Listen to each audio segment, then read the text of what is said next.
शासन प्रभावक शतक सिंह, शतक वीर, सुविशाल गच्छाधिपति पूज्यपाद आचार्य देवेश श्री दौलत सागर सुरीश्वर जी महाराजा के जन्म शताब्दी महोत्सव के उपलक्ष्य में श्रवण कीजिए विराग क्रांति वाणी का हृदय भेदी धारदार प्रवचन। जिन शासन जिंदाबाद। क्रांतिकारी प्रवचनकार श्री शत्रुंजय महातीर्थ सेवक, कत्ल खानों के जाहिर विरोधक, लाखों पशुओं के रक्षक, मिशन हिंसा मुक्त पालिताना के मार्गदर्शक, श्वेतांबर मूर्ति पूजक तपोगच्छीय सुविशाल सागर समुदाय के गौरव, पूज्य पन्यास प्रवर श्री विराग सागर जी महाराज। जय गिरिराज, जय आदिनाथ, जय गुरुदेव। प्रवचन सुनने के पीछे के 3 कारण होते हैं। 3 प्रकार का आनंद श्रोता को प्राप्त होता है और इसीलिए लोग प्रवचन अक्सर सुनते रहते हैं। नंबर 1, या तो श्रोता को चाहिए कर्णानंद, कान को आनंद, कान को सुकून मिलता है और इसी लोग प्रवचन सुनते हैं। चलो ना, प्रवचन सुनेंगे 20 मिनट, आधा घंटा, घंटा कहाँ निकल जाएगा पता भी नहीं चलेगा। टाइम पास भी अच्छा होगा, 2 शब्द कान पे पड़ेंगे, प्रवचन भी अच्छा होता है, मजा आती है, जरा हंसना भी आता है, सीरियसनेस भी होती है, मजा आती है इन शॉर्ट में।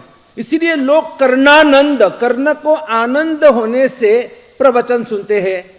या तो नंबर 2, चित्तानंद, मन को आनंद मिलता है, मन को सुकून मिलता है और इसीलिए मन के आनंद के लिए जैसे लोग टीवी देखते हैं, सीरियल्स देखते हैं, जैसे कोई पिक्चर देखते हैं, मूवी देखते हैं या कोई मैच देखते हैं और उन्हें बड़ी खुशी होती है, उनके मन को आनंद मिलता है, वैसे कोई कोई गुरु भगवंतों के प्रवचन सुनने से मन को भी तसल्ली, मन को आनंद मिलता है और इसीलिए भी लोग प्रवचन सुनते हैं।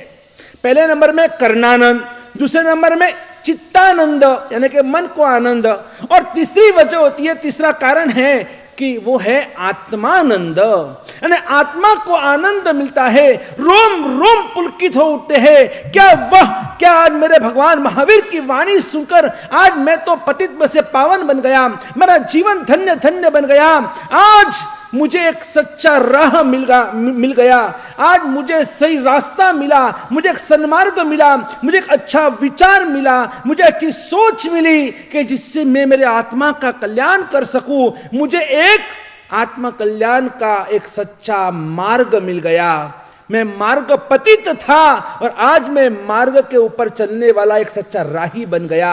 मैं एक मुसाफिर बन गया कि जिसका सच्चा लक्ष्य है कि मुझे सकल कर्म का नाश कर कर मुझे मोक्ष सुख को प्राप्त करना है। यही मेरे जीवन का सच्चा असली मकसद है कि मुझे अभी विभाव में से स्वभाव दशा में जाना है, मुझे अल्प विराम से पूर्ण विराम तरफ जाना है, मुझे अमावस्या से पूनम तरफ जाना है, मुझे नदी से सागर बनना है, मुझे आत्मा को शुद्धात्मा बनाना है। अभी मेरी आत्मा अधम आत्मा है और अधम से मुझे परम आत्मा यानी परमात्मा, बस यही मेरे जीवन का लक्ष्य मुझे सिद्ध करना है। और ये कब? जब मैंने ये प्रवचन सुना गुरु भगवंतों के श्रीमुख से, भगवान महावीर की वाणी का आज मैंने अमृत पान किया है। सच में आज मेरा जीवन, आज मेरा दिन, आज मेरी रात, आज मेरा ये पुण्य क्षण आज परम पावन बन गया है। और ये जो अनुभूति जब होती है आत्मा से, उसे आत्मानंद कहते हैं। मुझे ये बताइए, आप सब जो आज प्रवचन सुन रहे हैं, किस लिए? कर्णानंद के लिए, चित्तानंद के लिए या आत्मानंद के लिए? किसके लिए? अपने आप से पूछो। जब प्रवचन सुनने के बाद, जब उसमें आप चिंतन मंथन करते हैं, जब आप उसके ऊपर परिशीलन करते हैं, जब उसका स्वाध्याय करते हैं, तब वो प्रवचन आपके हृदय में अंदर में उतरता है। कान मार्ग थई हियड़े पेशी, संदेह मनना भांजे रे, लागे मने मीठी रे, प्रभु तारी वाणी लागे मने मीठी रे। कैसी अद्भुत ये परमात्मा की वाणी है। अभी आप जो सुन रहे, ये विराग सागर महाराज साहब जी का प्रवचन नहीं सुन रहे, आप जो सुन रहे ये भगवान महावीर की वाणी। मैं तो सिर्फ एक माध्यम हूं, जैसे एक माइक होता है और माइक से बोलने वाला अलग होता है, लेकिन वक्ता अलग होता है और माइक से आवाज निकलकर और आपके कान तक पहुंचती है। जिस तरह से माइक एक साधन है ना, वैसे विराग सागर भी एक साधन है। बोलने वाले बुलाने वाले तो परमात्मा महावीर स्वामी हैं और वो मुझे माध्यम बनाकर और आप तक उनकी वाणी को पहुंचा रहे हैं। उनकी जो ऐसी अद्भुत वाणी कि जिस वाणी को सुनकर आज तक असंख्य नहीं, अरिहंत परमात्मा के देशना को सुनकर आज तक अनंत अरिहंत हो गए और ऐसे अनंत अरिहंत परमात्मा की देशना को सुनकर अनंत अनंत आत्माओं ने अपना आत्मा कल्याण साध लिया। वो सब तीर गए तो मैं और आप क्यों नहीं तीर सकते भैया? हम क्यों नहीं तीर सकते? कहीं ना कहीं सुनोती थी श्रावक को, जो सुनता है वही श्रावक है, जो सुनता है वही साधक है, जो सुनता है वही तो पंचेंद्रिय माना जाता है। क्योंकि चौरेंद्रिय को कान नहीं होते, तेंद्रिय को आंख और कान नहीं होते, और बेंद्रिय को न तो कान न आंख न और नाक होता है, और एकेंद्रिय को तो न कान न आंख न नाक और न जीभ होती है। हम तो पंचेंद्रिय है। हमें भगवान ने परिपूर्ण बनाया, हमको कान भी दिए, और अगर कान मिलने के बाद अगर हम इस कान का अगर जिनवानी श्रवण कर और मन द्वारा उसमें अपने जीवन में अपने स्वभाव में परिवर्तन नहीं लाएंगे तो क्या फायदा? पिछले तीन दिनों से हम सुन रहे हैं कि हमारे में ये दंभ कितना बढ़ गया है, साप भयंकर या पाप भयंकर। और उसके बाद हमने ये भी सुना कि उन कुत्तों को बाहर निकालना है। जो कुत्ते आज हमारे आत्मा रूपी घर के अंदर, जिस तरह से उस गांव के कुत्ते की कल मैंने बात की थी कि जिस तरह से उस कुएं के अंदर दो कुत्ते अंदर पड़े हुए थे, पानी सब गंदा हो गया। जब तक उन कुत्तों को बाहर निकाला नहीं जाता है तब तक पानी कभी भी सुंदर स्वादिष्ट और सुमधुर नहीं हो सकता है। वैसे ही हमारे आत्मा के भीतर रहे हुए ये राग द्वेष मोह माया मत्सर, ये जो भी अंदर में सड़ रहे कुत्ते, ये सभी अभ्यंतर कुत्तों को खींच खींच कर बाहर निकालना होगा। कि जिस तरह से हमारे परमात्मा ने, हमारे महापुरुषों ने अपने जीवन काल के अंदर किए हुए उन सभी पापों की आलोचना प्रायश्चित उन्होंने पश्चाताप कर कर कर इन कुत्तों को सबसे पहले घर से बाहर निकाला, और उसके बाद उन्होंने जो भी साधना की ना, वो साधना उनकी फलीभूत हुई। आप देखना कहीं पर भी अगर शरीर में पस हुआ है ना, पस, कोई फुंसी हुई है, कोई फोल्ली हुई है, और उसमें अगर पस जम गया है तो डॉक्टर क्या करेंगे? सबसे पहले क्या करेंगे? ड्रेसिंग करेंगे? नहीं। सबसे पहले ड्रेसिंग करने से पहले भी जहां पर वो घाव है, जहां पर भी वो फुंसी है, जहां पर भी पस हुआ है, उसे दबा दबा कर सबसे पहले वो अंदर का पस, जो अंदर की जो गंदगी है, उस गंदगी को बाहर निकालने का काम किया जाता है। एक बार अंदर की गंदगी बाहर निकल गई, उसके बाद फिर आप ट्रीटमेंट करो, ड्रेसिंग करो, आप उस पर मलम पट्टी करो, आप जो भी करो, आप पाउडर लगाओ, क्रीम लगाओ, जो भी ट्यूब लगाओ, तो उसकी असर होगी। अगर वो पस अंदर में पड़ा हुआ है, वो पस अंदर का अंदर जमा हुआ है, और अगर उसके ऊपर पस को ऐसे ही रखकर, उस परु को ऐसे ही रखकर आप कितनी भी ऊपर मलम पट्टी करो, ड्रेसिंग करो, दवाई लो, कुछ भी करो, तब तक आपको कोई फर्क नहीं पड़ेगा। वो तो दर्द बढ़ता जाएगा, क्योंकि अंदर में बीज रहा हुआ है। जब तक उस बीज को डॉक्टर दबा दबा कर, भले आप कितनी भी चीज पाड़ो, आप कितनी भी आवाज लगाओ, आप कितना भी ऊपर नीचे हो जाओ, आपको कितना भी भयंकर दर्द क्यों ना हो, लेकिन वो सब कुछ आपको सहन करना होगा। सबसे पहले गंदगी को बाहर निकालना जरूरी है, फिर आप ड्रेसिंग करो, मलम पट्टी करो, आप जल्दी अच्छे हो जाएंगे। एक दीवार के ऊपर भी अगर कलर लगाना है तो कलर लगाने से पहले वो पेंटर जो होता है ना, सबसे पहले वो पुराने कलर को घिसता है, उसे बराबर घिसता, उसको साफ करता है, और जब वो साफ होने के बाद, वो कलर घिसने के बाद, फिर उसके ऊपर फिर नया कलर लगाया जाता है। जब तक पुराना कलर है, पुराने कलर को ऐसे ही रखकर ऊपर नया कलर आप कितना भी लगाओ ना, उसका कोई फर्क नहीं पड़ेगा, कोई फायदा नहीं है, आपका वेस्ट ऑफ मनी है, waste of time, waste of energy. क्योंकि उस जूने को, पुराने को घिसना जरूरी है, उसे पूरा घिसकर उसके ऊपर फिर नया कलर लगाया जाता है, तो वो सालों साल तक वो कलर टिकता है। मैं पूछता हूं कि हम क्या कर रहे हैं? ये प्रवचन की कभी कभी असर क्यों नहीं होती? वो हमको, जब हम सोचते कि हम इतना गला फाड़ते हैं, आपके लिए इतना जोर जोर से बोलते चिल्लाते हैं, हम अंदर की हमारी जो आंत होती ना, आंतरड़े, वो भी ऊपर हो जाते हैं कभी कभी बोलते बोलते। क्योंकि हम ये जो भी कुछ कर रहे किसके लिए कर रहे हैं? आपके लिए कर रहे हैं, आपके आत्मा के कल्याण के लिए कर रहे हैं। आप पाप मुक्त, दुख मुक्त, दोष मुक्त, कर्म मुक्त हो, इसके लिए हम कर रहे हैं। आप सुखी बनो, समाधिवान बनो, आप बुद्धिमान बनो, आप शक्तिमान बनो, आप सत्ववान बनो, आप रूपवान बनो, हर तरह से आप ऑलराउंडर बनो। इसके लिए हम इतनी मेहनत कर रहे हैं आपके लिए। लेकिन क्यों? इसके पीछे का लक्ष्य क्या होता है? अगर हम तो इतना कुछ कर रहे हैं, लेकिन आपकी सोच क्या? आप किस लिए? कभी कभी इतना सब कुछ करने के बाद भी असर क्यों नहीं होती है? आपको पता है, मराठी में ना, हम लोग पूना से है, चातुर्मास भी पूना में ही है, तो मराठी में मैंने एक बहुत अच्छा सुना था कि इंसान जब भी आप देखना, कोई भी प्रोग्राम होता है ना, प्रोग्राम, तो प्रोग्राम में कोई भी श्रोता होता है, कोई भी व्यक्ति होता है, कोई महानुभाव होता है, प्रोग्राम में वो कहां बैठेगा आपको मालूम है? प्रोग्राम में उसे पसंद है कि सबसे आगे जब भी प्रोग्राम होता है वो आएगा लेट, वो आएगा लेट, सबके सब आने के बाद वो लास्ट में वो एंट्री करेगा, बीच में से एंट्री करेगा, और कहां बैठेगा पता है आपको? सबसे आगे। इसलिए वो कहते हैं प्रोग्राम मध्ये बसायचं पुढे। प्रोग्राम में कहां बैठने का? आगे। क्यों आगे? क्यों? लॉजिक है, लॉजिक। क्योंकि आगे बैठने से फोटोग्राफी अच्छी आती है, वीडियो शूटिंग अच्छा होता है। अगर पीछे बैठे तो कहीं ना कहीं किसी का सिर बीच में आता है, अच्छा, अथवा तो कोई हमसे लंबू है, वो हमारे से आगे बैठा है, उसके कारण हमारा सिरी, हमारा मुंह नहीं दिखता है, हम ढक जाते हैं। इसलिए प्रोग्राम मध्ये बसायचं पुढे, यानी प्रोग्राम में बैठने का सबसे आगे।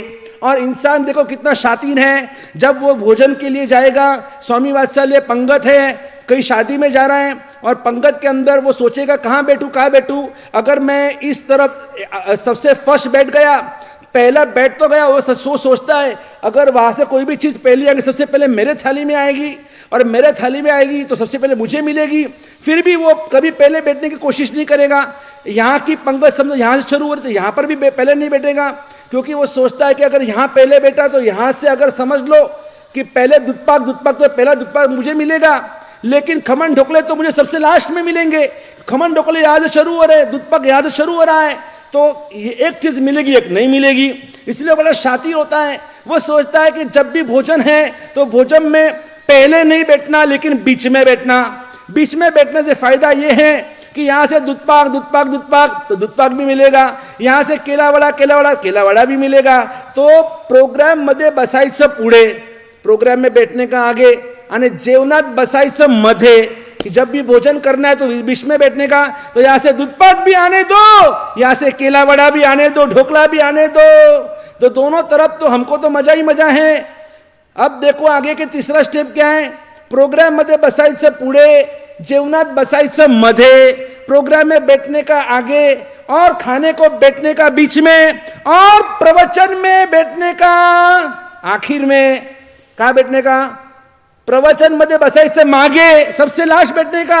अगर महाराज का प्रवचन सही है, जोरदार है, धमाकेदार है, अगर जो गुरुदेव बहुत जोशीले हैं, हंसाते हैं, रुलाते हैं, प्रवचन बहुत मजा आ जाती है, तो बैठने का प्रवचन में, पूरा प्रवचन सुनने का, नहीं तो पीछे से ही रफू चक्कर।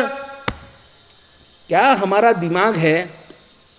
अरे जो गुरु भगवान आपके लिए इतना कठिन परिश्रम उठाते हैं, कभी मैं आपको समझाता हूं, कभी क्या आपने इतने गुरु भगवंतों के प्रवचन सुनने के बाद, प्रवचन समाप्त होने के बाद, कभी आपने उनका आभार भी माना है कि गुरुदेव आपका आभार, क्योंकि आपने आज हमें जिन वाणी का श्रवण कराया, आगम वाणी का श्रवण कराया, प्रभु वीर की वाणी का श्रवण कराया, जो भगवान आदिनाथ ने कहा, वो अजितनाथ ने कहा, वो संभवनाथ ने कहा, करते करते भगवान महावीर स्वामी जी ने कहा, वो गुरु गौतम स्वामी जी ने, सुधर्मा स्वामी जी ने, जम्बू स्वामी जी ने, प्रभु स्वामी जी ने, करते करते पूरी पाठ परंपरा के अंदर ये सभी आगमों की बातें, ये आत्मकल्याण की बातें, ये विधि विधान की बातें, ये सभी बहती बहती हमारे कितने गुरु भगवंतों का उपकार।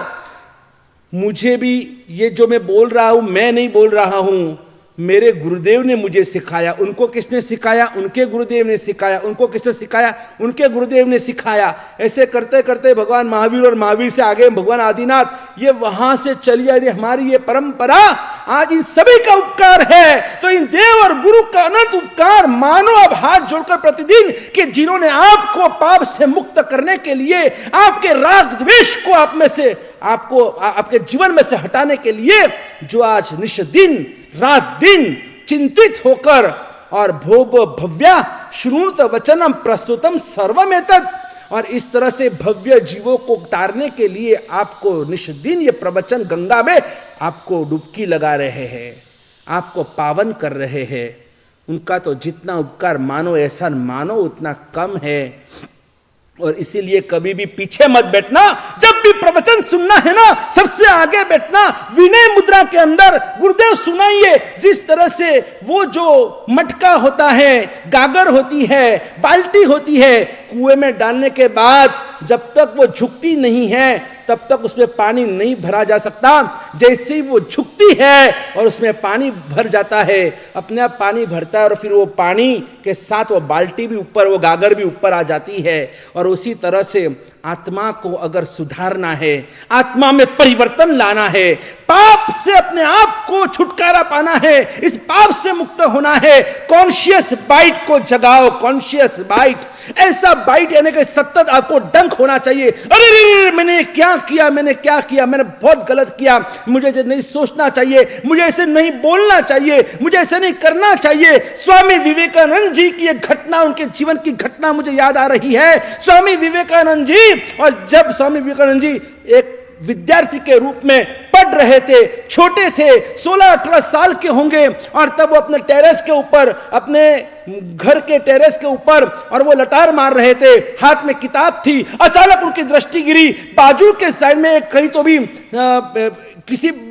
आजू बाजू वाले के यहां पर देखा तो एक नजर पड़ी कि वहां पर एक लड़की, और वो स्नान कर रही थी। एक लड़की स्नान कर रही थी और अचानक उनकी नजर पड़ी तो वो देख रहे, कोई मुझे देख तो नहीं रहा ना, अरे देखो ऐसा दृश्य कभी देखने को नहीं मिलेगा। किसी को नहीं पता कि वहां पर एक स्त्री नहा रही है, और उस लड़की को नहाते हुए देखकर उन्हें बड़ी खुशी हो रही है। और जैसे उन्होंने बार बार, उनका मन, उनको आधा मन कहता है नहीं ऐसा नहीं देख सकते, आधा मन कहता है अरे देख ले, जिंदगी में बार बार थोड़ी देखने को मिलता है। आधा मन, देखो मन में भी दो विभाग होते हैं, एक मन होता है राम का, एक मन होता है रावण का। एक आधा मन होता है कृष्ण का, आधा मन होता है कंस का, आधा मन होता है गौतम का, आधा मन होता है गोशाले का, आधा मन होता है गांधी जी का, आधा मन होता है हिटलर का। और इस मन में भी बड़ा द्वंद्व होता है। और फिर आगे वो जैसे वो दृश्य देखते हैं, और वो देखने के बाद आगे क्या होता है हम अगले प्रवचन में सुनेंगे। लेकिन अपने जीवन में परिवर्तन लाना जरूरी है। जय गिरिराज, जय आदिनाथ, जय गुरुदेव।